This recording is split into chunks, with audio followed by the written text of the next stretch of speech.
Negociadores precisam enfrentar o não em algum momento de seu treinamento. Quando você perceber a real dinâmica psicológica por trás dele, vai passar a adorar a palavra. Não perdemos o medo de ouvi-la, mas compreendemos seu poder e como é possível construir acordos a partir dela. Sim, e talvez, raramente tem valor. Já o não sempre altera a conversa. O não dá início à negociação. Minha fascinação pelo não, em todas as suas belas nuances, começou com uma conversa que tive alguns meses antes de dar início à minha carreira em negociação. Meu primeiro posto no FBI foi como membro da equipe da SWAT na divisão Pittsburgh. Cerca de 2 anos depois fui transferido para Nova York e designado para a Força Tarefa Conjunta contra o Terrorismo, JTF, na sigla em inglês. Passávamos nossos dias e nossas noites rastreando suspeitos de terrorismo, investigando células suspeitas, avaliando se ou como eles poderiam atacar. Estávamos desfazendo os nós da raiva humana na maior cidade dos Estados Unidos, tomando decisões de vida ou morte sobre quem era perigoso e quem estava apenas jogando conversa fora. O trabalho me fascinava. Desde meus primeiros dias no FBI, eu era obcecado por gestão de crises. A urgência da função me cativava. Os riscos eram altos, vidas pendiam na balança. O terreno emocional era complexo, movediço e com frequência conflituoso. Para obter com êxito a libertação de um refém, o negociador tinha que mergulhar nos motivos, no estado de espírito, na inteligência e nas forças e fragilidades emocionais do captor. O negociador alternava-se como intimidador, conciliador, impositor, salvador, confessor, instigador e pacificador. E esses são apenas alguns dos papéis em jogo. Eu achava que tinha talento para todos eles. Algumas semanas depois de chegar a Manhattan, me postei diante da mesa de M. Bondeiro, que dirigia a equipe de negociação de crises do FBI em Nova York. Eu não sabia bolhufas sobre negociação, então optei pela abordagem direta. Quero ser negociador de reféns, declarei. Todo mundo quer. Você tem algum treinamento? Perguntou ela. Não, afirmei. Alguma credencial? Não, respondi. Alguma experiência? Perguntou ela. Não, voltei a responder. Você tem alguma formação em psicologia, sociologia, qualquer coisa relacionada à negociação? Não. Parece que você mesmo respondeu a sua pergunta, disse ela. Não, agora vá embora. Embora? Protestei. Mesmo? Sim, todo mundo quer ser negociador de refém se você não tem nenhum currículo, experiência ou habilidade para isso. O que você diria se estivesse no meu lugar? Diria, não. Fiquei parado diante dela, pensando. Minha carreira em negociação não poderia simplesmente terminar daquele jeito. Afinal, eu tinha encarado terroristas. Não iria embora assim. Vamos lá, argumentei. Tem que haver alguma coisa que eu possa fazer. Amy balançou a cabeça e deu uma daquelas risadas irônicas que significam essa pessoa não tem a menor chance. Sim, há algo que você pode fazer. Apresente-se como voluntário em uma linha telefônica de atendimento a suicidas. Depois venha falar comigo. Nenhuma garantia, entendeu? Disse ela. Agora sério, vá embora. Minha conversa com Amy foi o pontapé inicial para eu tomar consciência das sutilezas complexas e ocultas de uma conversa, do poder de certas palavras, das verdades emocionais aparentemente ininteligíveis que, com tanta frequência, escondem-se em diálogos inteligíveis. Muitos caem na armadilha de levar ao pé da letra o que outras pessoas dizem. Comecei a ver que era fácil entrar no jogo da conversa. Difícil mesmo era participar do jogo por trás do jogo, onde residia todo o poder. Em nossa conversa, percebi como a palavra, não, aparentemente tão clara e direta, era complexa. Ao longo dos anos, lembrei-me muitas vezes desse diálogo, repassando o modo como Amy me rejeitou repetidamente. Mas seus nãos foram a porta para o sim. Eles deram a ela, e a mim, tempo para centrar-se, fazer ajustes e reavaliar o cenário, criando um ambiente para o único sim que importava. Enquanto eu servia na JTF, trabalhei com um tenente da polícia de Nova York chamado Martin. Ele era rígido, e sempre que eu perguntava qualquer coisa, respondia com uma negativa concisa. Depois que passei a conhecê-lo melhor, perguntei por que agia assim. Chris, disse ele com orgulho, o trabalho de um tenente é dizer não. De início, pensei que esse tipo de resposta automática indicava falta de imaginação. Mas então percebi que eu fazia a mesma coisa com meu filho adolescente. Depois de lhe dizer não, eu constatava, com frequência, que estava aberto a ouvir o que ele tinha a dizer. Isso porque, ao me proteger, eu podia relaxar e considerar mais abertamente as possibilidades. Não, é o começo da negociação, não o fim. Fomos condicionados a temer a palavra. Não, mas com frequência, ela é mais uma afirmação de percepção do que de um fato. Raramente significa, eu considerei todos os fatos e fiz uma escolha racional. Em vez disso, o não é quase sempre uma decisão, muitas vezes temporária, de manter o status quo. Mudar é assustador, e o não oferece alguma proteção contra esse pavor. Jim Camp, em seu excelente livro Start With No, aconselha o leitor a dar, empenhar sua palavra, ao adversário permissão para dizer não, desde o início de uma negociação. Ele chama isso de direito a veto. Camp observa que as pessoas lutarão até a morte para preservar o direito de dizer, não por isso logo de cara dá a elas esse direito. Assim, o ambiente de negociação se torna mais construtivo e colaborativo de maneira quase imediata. Quando li o livro de Camp, percebi que, como negociadores de reféns, sabíamos disso. Havia anos, tínhamos aprendido que a maneira mais rápida de chegar a um sequestrador era ganhar tempo para fazê-lo falar em vez de exigir sua rendição. Exigir que se entregasse, dizer a ele para sair, sempre acabava prolongando o impasse e, algumas vezes, até mesmo contribuía para a morte. No fundo, o que está em jogo aqui é a profunda e universal necessidade humana de autonomia. As pessoas precisam se sentir no controle. Quando você preserva a autonomia delas, dando-lhes claramente permissão para dizer não às suas ideias, as emoções se acalmam, a eficácia das decisões aumenta e a outra parte pode avaliar de fato a sua proposta. Isso dá a você tempo para raciocinar ou mudar de posição a fim de convencer seu interlocutor de que a mudança que propõe é mais vantajosa do que o cenário atual. Grandes negociadores buscam um não porque sabem que, com frequência, é ali que a real negociação começa. Dizer educadamente não a seu oponente. Aprofundaremos esse conceito no capítulo 9. Ouvir um não, com tranquilidade e informar ao outro lado que tudo bem se disser, não são atitudes que têm um impacto positivo sobre qualquer negociação. Na verdade, seu convite para que o outro lado diga não é muito poderoso para derrubar barreiras e permitir uma comunicação benéfica. Isso significa que você deve se programar para interpretar o não como algo bem diferente de rejeição e responder de acordo. Estes são alguns dos significados alternativos e muito mais reais de uma negativa. Ainda não estou pronto para concordar. Você está me deixando desconfortável. Eu não entendo. Acho que não posso pagar isso. Eu quero outra coisa. Eu preciso de mais informações. Ou eu quero falar com outra pessoa. Em seguida, depois de uma pausa, faça perguntas baseadas em soluções ou simplesmente dê rótulos ao efeito delas. O que tem aí que não funciona para você? Do que você precisa para que isso funcione? Parece que há alguma coisa aqui que incomoda você. As pessoas têm necessidade de dizer não. Portanto, não fique esperando ouvir isso em algum momento aleatório. Faça-as dizer logo. Convença no mundo deles. Eu gostaria de apresentar a você um cara chamado Joe enquanto ele se apronta para iniciar uma negociação. Você já o viu antes. Ele é do tipo preparado. Anotou e memorizou todas as estratégias de como chegar ao sim. E está mais do que pronto para despejá-la sobre o cara do outro lado da mesa. Joe para um pouco para contemplar seu terno caro no espelho, fantasiando sobre as coisas impressionantes que dirá e sobre os gráficos e tabelas que sustentarão seus argumentos. Está claro que ele vai derrotar seu interlocutor e oponente. Ele é Russell Crowe em Gladiador. Ele é o cara. Agora me permita revelar um segredo. Toda essa preparação não serve para nada. Esse estilo de negociação é todo eu, ego, ponto, e quando as pessoas do outro lado da mesa captarem esses sinais, decidirão que é melhor ignorar esse super-homem de maneira educada e até furtiva, dizendo sim. O quê? Você diz. Claro, a palavra que elas dirão ali na hora é sim, mas será apenas uma ferramenta para despachar esse cara convencido. Mais tarde elas escaparão pela tangente, alegando mudança de cenário, problemas de orçamento, o clima. Por ora, elas só querem se livrar de Joe, porque ele não as está convencendo de nada, só está convencendo a si próprio. Vou lhe contar outro segredo. Existem 3 tipos de sim, o falso, o de confirmação e o de compromisso. O sim falso é aquele em que seu interlocutor planeja dizer não, mas, de duas, uma. Ou ele sente que o sim é uma rota de fuga mais fácil, ou só quer manter a conversa dissimuladamente para obter mais informações ou alguma vantagem. O sim, de confirmação, em geral, é inocente, uma resposta automática a uma pergunta simples. Às vezes esconde uma armadilha, mas na maioria das vezes é apenas uma afirmação sem nenhuma promessa de ação. O sim, de compromisso é o acordo real, a concordância verdadeira que leva a uma ação. Um sim, sobre a mesa que termina com a assinatura de um contrato. O sim, de compromisso é o que se deseja, mas os 3 tipos são muito semelhantes. Portanto, é preciso aprender a reconhecer qual deles foi usado. Seres humanos do mundo inteiro aprenderam que um sim de compromisso é condição para descobrir mais sobre algo importante. Sendo assim, tornaram-se mestres em responder com um sim falso. É o que fazem os interlocutores de Joe. Acenam com um sim falso para poderem ouvir mais. Quer chamemos isso de adesão, engajamento ou outra coisa. O bom negociador sabe que seu trabalho não é fazer uma grande encenação, mas levar suavemente o interlocutor a descobrir que o objetivo dele coincide com o seu. Aprendi isso da maneira mais difícil. 2 meses depois de conversar com Amy, comecei a atender telefonemas da Helpline, um serviço de ajuda a pessoas em crise fundado por Norman Vincent Peale. A regra básica era não ficar ao telefone com ninguém por mais de 20 minutos. Se você fizesse seu trabalho direito, esse era o máximo de tempo necessário para a pessoa do outro lado da linha se sentir melhor. Tínhamos um livro grosso listando organizações às quais recorríamos em busca de ajuda. Era uma abordagem paramédica. Faça um curativo e mande a seguir seu caminho. No entanto, pessoas em crise correspondiam a apenas 40% dos telefonemas que recebíamos. A maioria das ligações era de pessoas altamente disfuncionais que nos procuravam com frequência, vampiros de energia que ninguém mais escutava.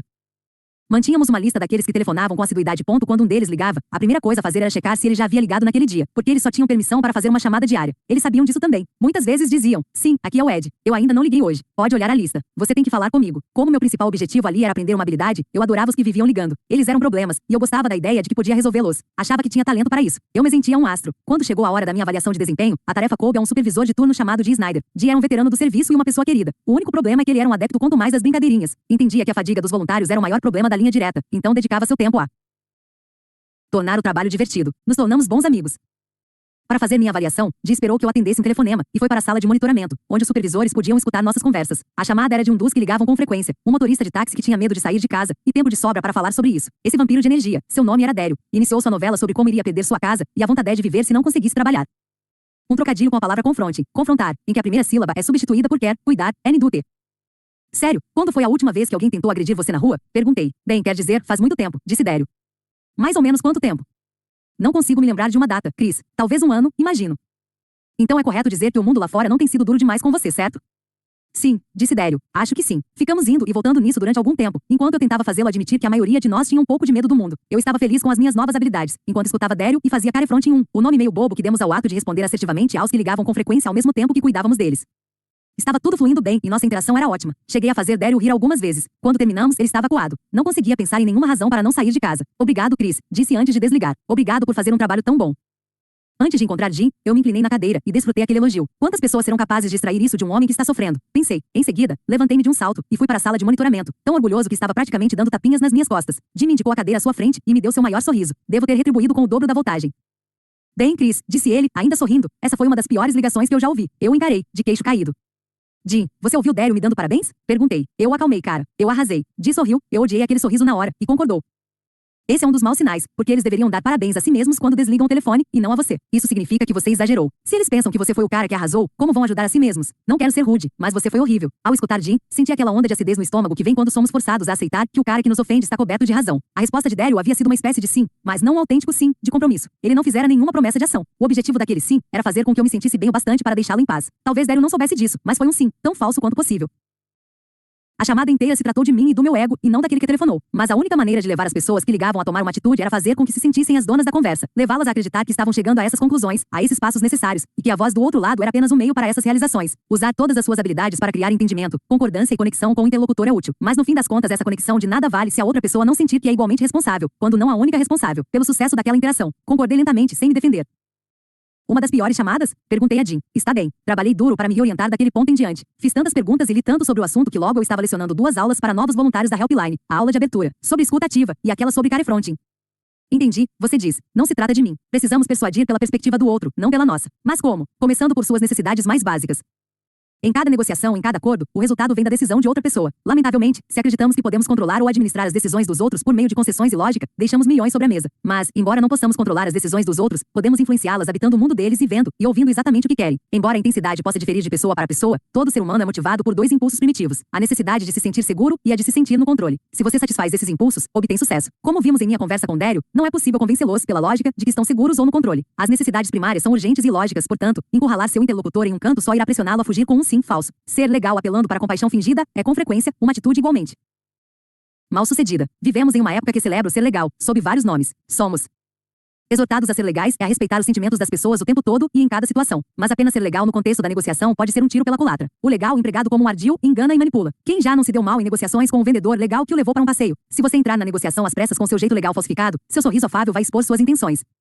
Em vez de entrar com lógica ou sorrisos falsos, portanto, teremos sucesso provocando o não. É a palavra que transmite sentimentos de segurança e controle àquele que fala. O não abre as conversas e cria paraísos seguros para chegar ao sim final do compromisso. Com frequência, um sim precoce é apenas uma evasiva barata, falsa. 5 meses depois de Amy Bondero me dispensar, passei pelo escritório dela e lhe disse que tinha trabalhado como voluntário na Helpline.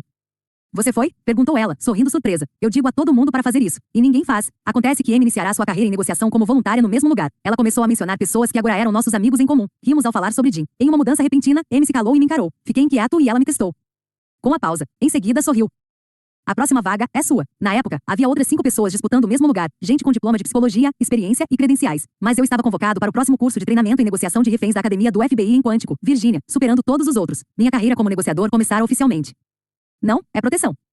Vamos voltar ao operador de telemarketing do começo deste capítulo. A resposta óbvia à pergunta dele: você gosta de um bom copo d'água? É, sim, mas tudo o que você deseja é gritar não. Depois de uma pergunta como essa, você sabe que o resto do telefonema será doloroso. Essa situação, em poucas palavras, torna transparentes as contradições inerentes aos valores que atribuímos a sim e não. Sempre que negociamos, não há dúvida de que queremos obter um sim, mas, de maneira equivocada, confundimos o valor positivo daquele sim final com o valor positivo do sim, em geral. E como vemos o não como oposto do sim, supomos que o não é sempre algo ruim. Nada poderia estar mais longe da verdade. Dizer não dá a quem fala um sentimento de segurança e controle. Quando fazemos uma pergunta que induz uma resposta, não nosso interlocutor sente que, por meio da rejeição, provou que está no banco do motorista. Bons negociadores recebem bem, e até incentivam, um sólido, não para começar. É um sinal de que a outra parte está envolvida e pensando. Se você persegue um sim, logo de cara, porém, o outro lado se torna defensivo, desconfiado e nervoso. É por isso que digo a meus alunos que, se estão tentando vender alguma coisa, nunca devem começar com: você tem alguns minutos para conversar? Em vez disso, sugiro que perguntem: esta é uma hora ruim para conversar? Nesse caso, ou recebem um sim, é uma má hora seguido de uma sugestão de um bom momento, ou de um de pedido para ir embora, ou escutam um não, não é, e recebem atenção total. Como exercício, da próxima vez que você receber uma chamada de um operador de telemarketing, anote as perguntas que ele fizer. Tenho certeza de que você constatará que seu nível de desconforto tem correlação direta com a rapidez com que ele empurra você para o sim. Minha colega Marty Velcizer foi quem primeiro me abriu os olhos para por que não era melhor que sim. Na época, Marty era coordenadora de negociação de crise do FBI em Pittsburgh. Ela era um dínamo e um gênio da negociação, o que lhe rendia um enorme respeito tanto no FBI quanto junto à polícia local. Mas os seres humanos são invejosos por natureza, e seu supervisor imediato não era uma exceção. O sucesso dela o diminuía, e isso transformou-a em uma ameaça aos olhos dele. A inveja tomou conta desse supervisor quando a equipe de negociação de reféns do Departamento de Polícia de Pittsburgh pediu a Marty para participar do conselho de seleção de novos candidatos. Escolhê-la, e fazer isso passando por cima de seu chefe, era uma atitude sem precedentes. Então o chefe decidiu tirá-la de seu cargo, por ignorar suas obrigações normais, justificou. Na verdade, era por ser uma ameaça. Quando Marty se sentou com o supervisor para a conversa oficial da demissão, tinha poucas opções. Ele tinha todo o direito de fazer o que quisesse. Marty me contou que considerou diversos cenários. Pensou em abordar diretamente a inveja do chefe e dissecá-la, ou explicar que, se ela continuasse realizando um bom trabalho, ele se beneficiaria disso junto ao FBI. Você não gostaria que seu escritório fosse respeitado pela experiência? Porém, quando se sentou diante dele, Marty recorreu a uma pergunta orientada para o não, e uma das mais contundentes que já ouvi. Você quer que o FBI fique constrangido? Disse ela. Não, respondeu ele. O que você quer que eu faça? Reagiu ela. Ele se recostou na cadeira, uma daquelas de couro falso dos anos 1950 que rangem quando se muda de posição. Então, encarou-a por cima dos óculos e em seguida baixou levemente a cabeça. Ele estava no controle. Olhe, você pode continuar no seu cargo, disse ele, mas volte para lá e não deixe isso interferir em suas obrigações. Um minuto depois Marty saiu dali com seu cargo intacto.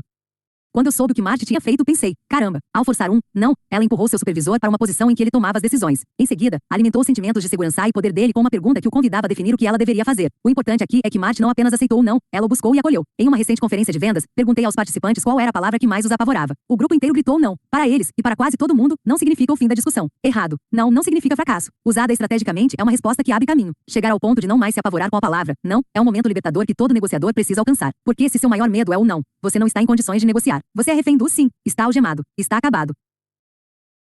Portanto, vamos despir o não. Ele é uma reafirmação de autonomia. Não é usar ou abusar do poder. Não é um ato de rejeição. Não é uma manifestação de teimosia. Não é o fim da negociação. Na verdade, o não com frequência abre a discussão. Quanto mais cedo você disser, não mais depressa estará disposto a ver opções e oportunidades que até então não eram visíveis. Quase sempre dizer não impele as pessoas a agir. Elas sentem que se protegeram e então vem uma oportunidade de escapar. Desde que desmistifiquei o não para mim mesmo, descobri um certo fascínio nas ideias. Percepções no repertório que as pessoas constroem em torno dessa palavra de 3 letras. Para mim, é como assistir a um filme ou a um vídeo de música dos anos 1980 pela enésima vez. Você pode se identificar com a experiência e simultaneamente estar consciente do fato de que a fila andou para todo mundo, incluindo você. Hoje, treino meus alunos a ver o não como ele é, em vez de prejudicar a eles ou aqueles com quem negociam. O não protege e beneficia todas as partes em um diálogo. A negativa produz segurança e sentimento de controle. É requisito para um sucesso implementável. É uma pausa, uma cutucada e uma chance para o outro articular o que quer. Como você pode constatar, o não tem muitas habilidades. Permite que os verdadeiros problemas venham à tona, protege as pessoas de tomarem decisões ineficazes e permite corrigi-las. Faz as coisas irem mais devagar para que as pessoas possam aceitar livremente suas decisões e os acordos que fizerem. Ajuda as pessoas a se sentirem seguras, emocionalmente confortáveis e no controle de suas decisões. Faz os esforços de todos avançarem. Um de meus alunos de pós-graduação, um arrecadador de fundos para campanhas políticas chamado Ben Otenhoff, incorporou essa lição com sucesso. Durante anos, ele usou o tradicional roteiro de padrão sim para levantar fundos para candidatos republicanos ao Congresso. Arrecadador de fundos. Alô, posso falar com o Sr. Smith? S.R. Smith, sim, é ele. Arrecadador de fundos. Estou ligando do comitê XYZ e gostaria de lhe fazer algumas perguntas importantes sobre como vê nossa economia hoje. O senhor acredita que a gasolina atualmente está cara demais? S.R. Smith, sim, o preço da gasolina subiu muito e isso prejudica minha família. Arrecadador de fundos. O senhor acredita que os democratas são parte do problema nessa questão do preço alto da gasolina? S.R. Smith, sim, o presidente Obama é uma pessoa ruim. Arrecadador de fundos. O senhor acha que precisamos de uma mudança nas próximas eleições? S.R. Smith, sim, acho. Arrecadador de fundos. O senhor pode fazer parte dessa mudança. Pode me dar o número do seu cartão de crédito? Ao menos em teoria, as respostas sim, construiriam uma reserva de positividade que, ao final do roteiro, resultaria em doações quando estas fossem requisitadas. O problema, na realidade, era que os roteiros de padrão sim vinham dando índices de retorno ruins havia anos. Todos os passos eram sim, mas a resposta final era invariavelmente não. Então Ben leu o livro de Jim Camp Start With no em meu curso, e começou a se perguntar se o não poderia ser uma ferramenta para impulsionar as doações. Ele sabia que seus colegas no setor de arrecadação dificilmente aceitariam a ideia de oferecer a potenciais doadores uma maneira de desligar o telefone sem ressentimentos. Isso iria contra anos de treinamento. Mas Ben é um cara inteligente, então, em vez de mudar todos os roteiros, ele solicitou que um pequeno grupo de sua base de arrecadadores